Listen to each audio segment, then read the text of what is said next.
I'm Ben Wiedemann in Holon, Israel. In this country, Iran is the top story day after day in every newspaper, in every news broadcast.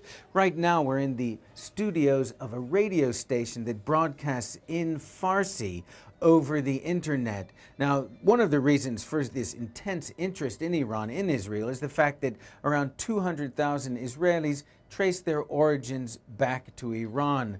Another, of course, is that Israel considers Iran a strategic threat. Iran supports Hamas, supports Hezbollah. It has a nuclear program that Israelis are worried will be used to produce weapons against them. So the fate of Ahmadinejad and his regime is something Israelis follow very, very closely. I'm John Vors in Beijing. The state-controlled media here has not gone big on the protests in Iran. Barely mentioned on the television news, and then only talk of peaceful protests. The unrest is on the front pages of many newspapers. In the Global Times, for example, one analyst says it is the Western media which has exaggerated the full extent of the riots. In the English language China Daily, the editorial says the matter should be resolved by Iranians themselves. China is much more concerned about comparisons between Tehran and Tiananmen. Whenever that happens on CNN, for example, our broadcast goes to black here on the mainland.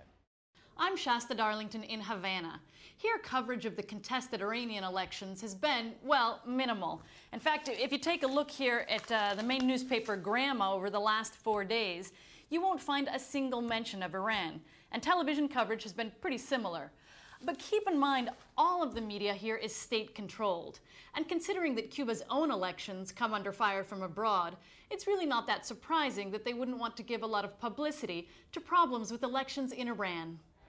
I'm Monita Rajpal in London, outside the Iranian embassy here. The number of protesters isn't as big as it has been over the last few days, but the message remains the same. Many are calling for change in Iran. Some, though, say that change doesn't necessarily mean a vote for Mousavi. They're saying a change in the entire system in Iran is what is needed.